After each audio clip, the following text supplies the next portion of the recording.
Bienvenue sur La Lettre Pro, le podcast IA, votre rendez-vous quotidien pour l'actualité professionnelle de la radio et du podcast, automatisé par l'intelligence artificielle. Je suis Brulatour, le rédacteur en chef de La Lettre Pro. Aujourd'hui, nous couvrons plusieurs sujets captivants. Radio France a été rappelé à l'ordre par l'Arcom concernant ses obligations de pluralisme. Le chanteur rouennais Kinvé partage sa playlist estivale sur Ici Normandie et la radio digitale continue sa progression avec une augmentation de 2% sur un an. De plus, Céline Landreau prendra les rênes de la matinale de RTL à partir du 24 août. Nous explorerons également comment Roland-Garros 2026 a généré 60 millions de pages vues, l'importance de la radio en voiture en Suède et bien plus encore. Commençons sans plus attendre avec notre première nouvelle. L'Arcom, l'autorité de régulation de la communication audiovisuelle et numérique en France, a récemment rappelé Radio France à ses obligations de pluralisme. Cette intervention fait suite à une évaluation des contenus diffusés par le groupe radiophonique public qui a révélé un déséquilibre dans la représentation des opinions politiques. L'Arcom a souligné l'importance pour Radio France de garantir une diversité des points de vue, conformément aux exigences légales. Cette démarche vise à assurer que l'ensemble des sensibilités politiques soient équitablement représentées à l'antenne, renforçant ainsi le rôle de Radio France en tant que service public d'information. Ce rappel à l'ordre survient alors que l'Arcom continue de surveiller étroitement le respect des règles de pluralisme par les médias audiovisuels en France.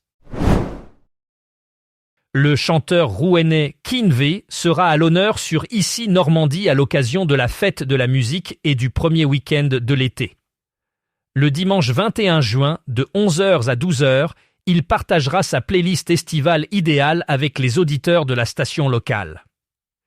Cette émission spéciale permettra de découvrir son nouveau single « Du soleil dans ma tête » et d'en apprendre davantage sur ses projets de tournée alors qu'il célèbre bientôt ses 20 ans de carrière. Durant cette heure d'antenne, Kinvé proposera une sélection de titres qui évoquent l'esprit des vacances, du soleil et de la fête. Les auditeurs pourront écouter des morceaux de Jennifer Lopez, Whitney Houston, Ricky Martin, Aya Nakamura, Juanes et Mojo, ainsi que plusieurs de ses propres succès. Cette émission sera également l'occasion de parler de son actualité scénique, notamment sa nouvelle tournée basée sur l'album Carsaison. Les fans pourront retrouver Kinvé au Zénith de Rouen le 15 avril 2027, une date clé de sa prochaine tournée. La radio digitale continue son ascension impressionnante, enregistrant une hausse de 2% sur un an.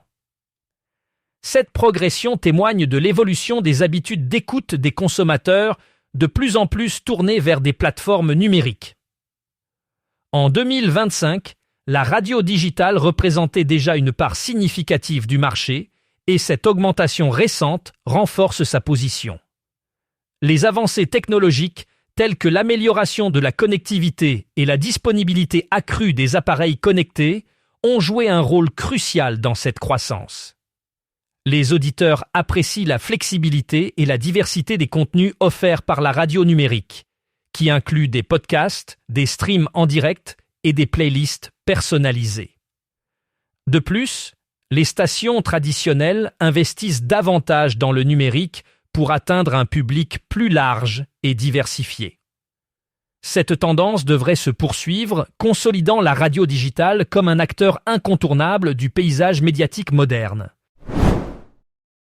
Céline Landreau prendra les commandes de la matinale de RTL à partir du 24 août, marquant le début de la saison 2026-2027 pour la station.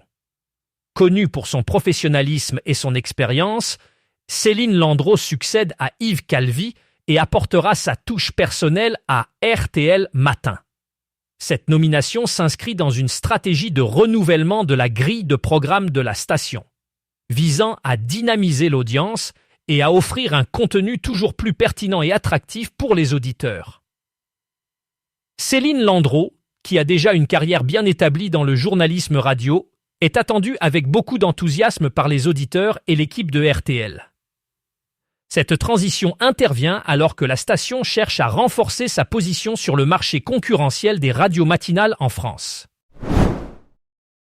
Entre le 18 mai et le 7 juin, le tournoi de Roland-Garros a captivé les audiences sur les plateformes numériques, générant 60 millions de pages vues et 43 400 000 visites selon l'Alliance pour les chiffres de la presse et des médias. La finale masculine du 7 juin a été le moment fort du tournoi, enregistrant à elle seule 5 800 000 pages vues et 3 700 000 visites. Les internautes ont particulièrement suivi les performances de Moïse Kouamé, dont le nom est associé à près de 8 millions de pages vues, surpassant d'autres stars comme Alexander Zverev et Novak Djokovic.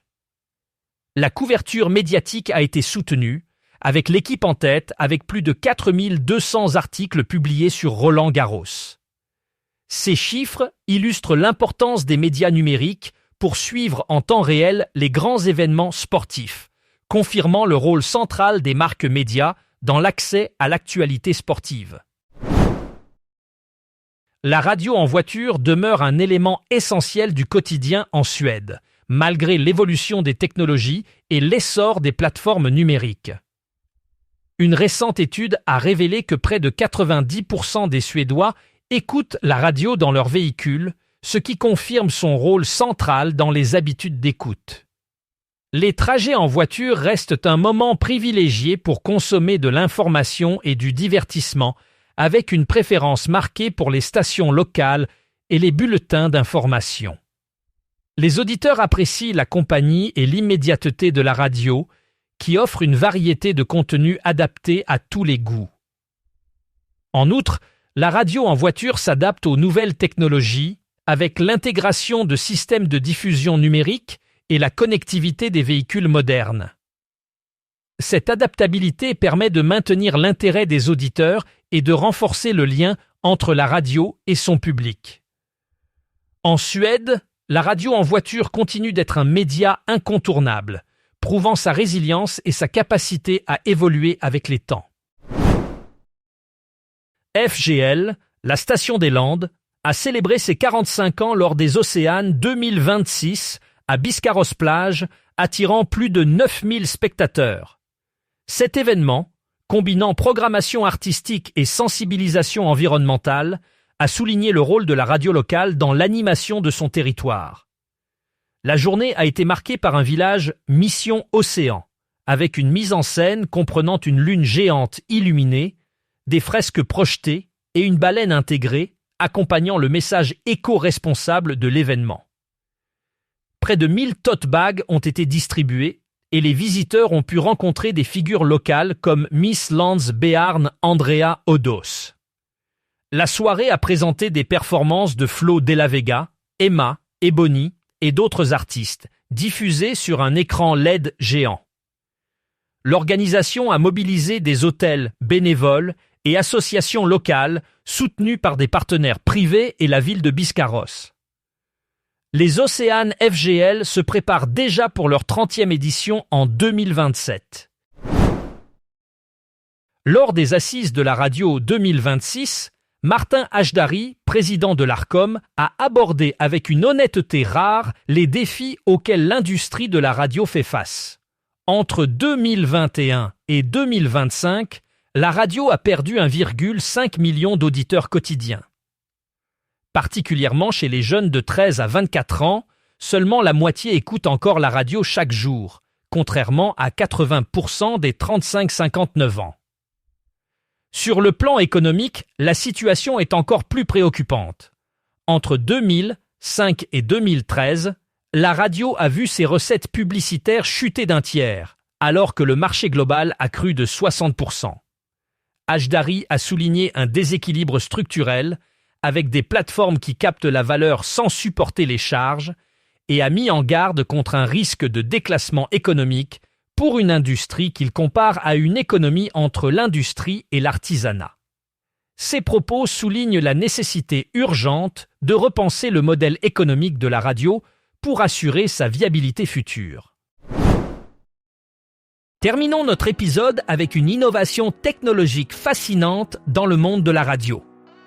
La station Nostalgie a récemment lancé une version automatisée de son émission La Story, en utilisant une intelligence artificielle pour cloner la voix emblématique de Brice de Passe. Ce déploiement permet à Nostalgie de proposer La Story avec une régularité et une flexibilité accrues, tout en conservant le ton et le style distinctif de Brice de Passe, bien connu des auditeurs. Cette avancée technologique est un exemple frappant de la manière dont l'intelligence artificielle peut être intégrée de manière créative dans les programmes radiophoniques pour enrichir l'expérience auditeur. Pour en savoir plus sur cette innovation et d'autres actualités, rendez-vous sur notre site lalettre.pro, où vous pouvez également vous abonner à notre newsletter quotidienne pour ne rien manquer de l'actualité professionnelle de la radio et du podcast.